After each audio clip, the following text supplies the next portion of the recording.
اس کے بغیر تو کام نہیں چلے. تو فرماتے ہیں وہ ایسے آئے اور ہمارے سروں پر آ کے غائب ہو گئے، اور تھوڑی دیر کے بعد پورے روم کا لشکر پیٹ پھیر کے بھاگ رہا تھا. اور حضرت عامر بن عاص نے اعلان کیا کہ کوئی پیچھا نہ کرے، کہ ہم بہت تھوڑے ہیں، کوئی پیچھا نہ کرے.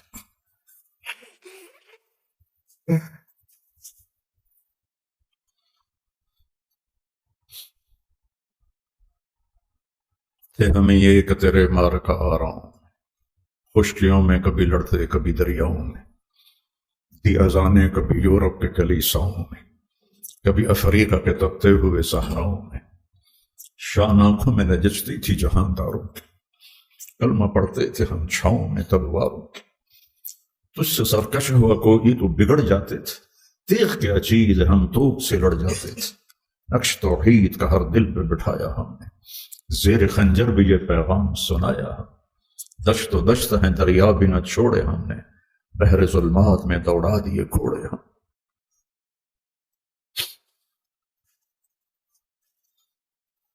قصے ہی رہ گئے، کہانیاں رہ گئیں.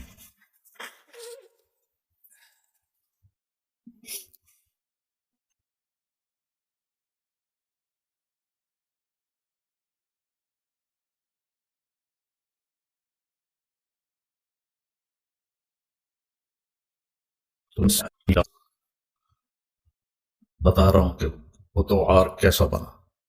ایک واقعہ اور یاد آ گیا.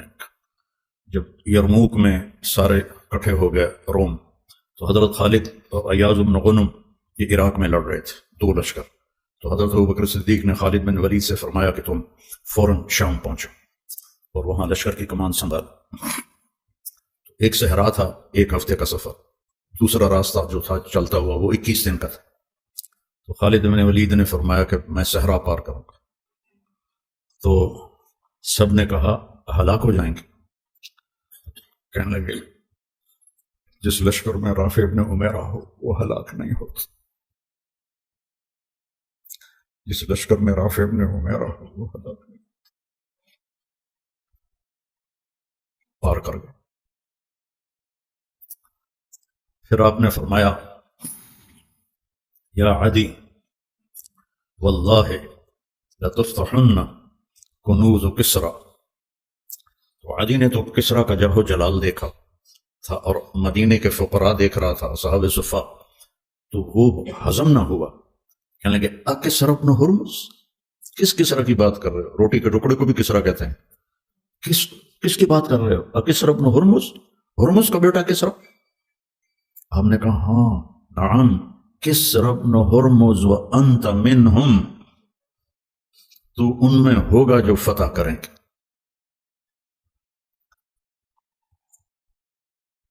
حضرت عمر کے زمانے میں جب کسر ابیض کا گھیرا کیا، عدی بن حاتم نے کہا اللہ اکبر صدق اللہ ورسولہ.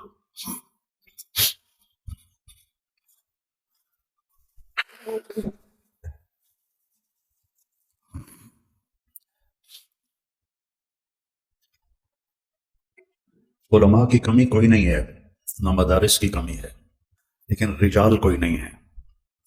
اس میں مدارس 5 ہیں، خانقاہیں 5 ہیں، تبلیغ 5 ہے، زوال کا شکار ہیں بری طرح. تو ایک ڈیوٹی سمجھ کے کرنا کہ مجھے سبق پڑھانا ہے، وہ سوچ بہت حقیر ہے جو آگے منتقل ہوگی. کہ یہ سوچ کہ ہم نے اس دنیا کو چھوڑنے سے پہلے ایسے لوگ تیار کرنے ہیں جن کو دیکھ کر لوگ کہیں کہ یہ قرآن جا رہا ہے، یہ عالم جا رہا ہے. اب یہ اللہ کی مدد کے بغیر تو ہو نہیں سکتا. ایسا تو نہیں ہے کہ ہمارے پاس کوئی ایسے سکرو ہیں، مشین ہے جس سے ہم ایسے نسل تیار کر لیں گے. یہ تو سراسر یہدی من یشاء ہے، جس کو چاہے وہ ہدایت دیتا ہے. آپ سب خوش قسمت ہیں، آپ کے اساتذہ، کہ اللہ نے آپ کو ایک انتہائی اعلیٰ ترین مصروفیت عطا فرمائی. مدارسۃ العلم ساعۃ خیر من احیاء لیلۃ القدر عند الحجر الاسود، یہ بھی آج کوئی 20 سال بعد یاد آئی. مدارسۃ العلم ساعۃ، ابو ہریرہ کی روایت، خیر من احیاء لیلۃ القدر عند الحجر الاسود. اتنی بڑی محنت میں اللہ نے لگایا ہے، آپ خوش قسمت ہیں. لیکن ایک رواجی طرز پہ چل کے زندگی گزار دینا اور ایک ایسا کچھ کرنا کہ کچھ آدمی کر کے جائے. میں اپنے کیمسٹری کے استاد تھے سلیم صاحب رحمۃ اللہ علیہ، وہ مجھے اضافی ٹائم دیتے تھے. کوئی ٹیوشن وہ پیسے نہیں لیتے تھے، ویسے ہی ان کو محبت تھی مجھ سے، مجھے اضافی ٹائم دیتے تھے. تو اس دن میں نے ہلکے سبز رنگ کی پتلون پہنی ہوئی تھی اور اوپر جو شرٹ تھی میری وہ بھی ہلکے سبز رنگ کی تھی، اس پر نقش و نگار تھے. اور یہ بھورے رنگ کی میرے ہاتھ میں تھی ڈائری لکھنے، نوٹس لکھنے کے لیے. تو چونکہ مجھے پڑھنے کا شوق نہیں تھا تو وہ ماں باپ بھی پیچھے لگے ہوئے تھے، ان کا تعلق تھا والدین سے، تو لہٰذا وہ بھی. تو غالباً وہ مجھے ترغیب دے رہے تھے کہ پڑھیا کر، ڈاکٹر بن. تو میں اٹھ رہا تھا، تو اٹھتے اٹھتے میں وہاں تک پہنچا جہاں یہ کیمرہ ہے. تو میں نے پیچھے مڑ کے کہا استاد جی سر، ان کو سر کہتے تھے، سر دنیا میں ایک دفعہ آئے ہیں، کوئی ایسا کام کر کے جائیں کہ دنیا یاد رکھے. مطلب ڈاکٹر تو بہت پھر رہے ہیں. تو ان دنوں راشد منہاس تھے ایک پائلٹ، جنہوں نے بنگالی 71 میں طیارے کو اغوا کر کے لے جا رہا تھا. تو انہوں نے اس کے اوپر جمپ مارا تو طیارہ گرا، وہ شہید ہو گئے. تو ان کو نشان حیدر ملا. 21-22 سال ان کی عمر تھی. تو وہ پنجابی میں کہنے لگے، اوے راشد منہاس کوئی کوئی ہوندا ہے، یہ ان کا لہجہ تھا، اوے راشد منہاس کوئی کوئی ہوندا ہے. تو میں ایک دم مایوسی میں چلا گیا.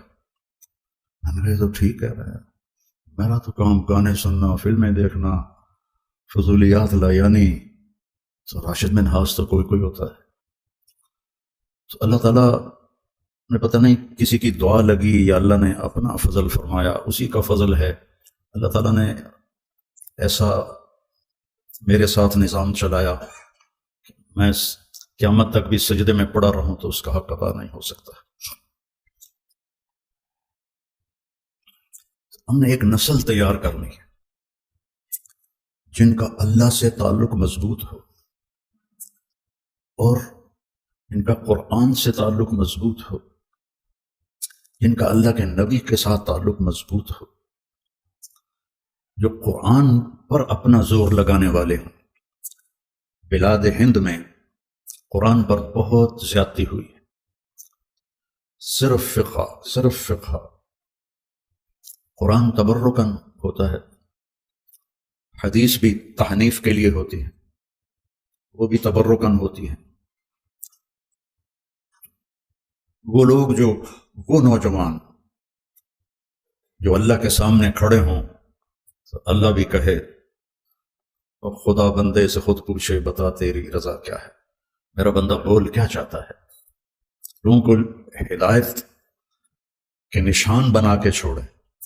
مولوی بنانا کیا مشکل، تم سارے مولوی بیٹھ رہے، ہم سارے مولوی بیٹھے. لیکن کوئی نسل تیار کرنا، اس کے لیے فالتو کام کرنا پڑتا ہے. جو گاما پہلوان تھا غلام محمد، اس کا قد تھا 5 فٹ 8 انچ اور 6.25 فٹ کے پہلوانوں کو اٹھا کے ایسے پھینکتا تھا جیسے کوئی تنکا اٹھا کے پھینک دیا. 400 کشتیاں لڑیں، ایک میں شکست نہیں کھائی. 400 کشتیوں میں ایک میں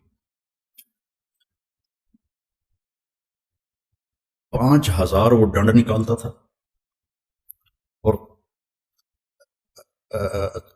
5000 وہ بیٹھ کے نکالتا تھا اور 3000 ڈنڈ نکالتا تھا کمر پہ وزن رکھ کے. تو رستم زمان بننے کے لیے صرف ڈنڈ کافی نہیں ہوتے، صرف بیٹھ کے کافی نہیں ہوتی. 7 کلو بادام روزانہ کھاتا تھا، 5 مرغیاں روزانہ کھاتا تھا، 10 سیر دودھ روزانہ پیتا تھا، اور تہجد کا پابند تھا، نمازوں کا پابند تھا۔ امرتسر کا تھا، تقسیم کے بعد لاہور آ گیا۔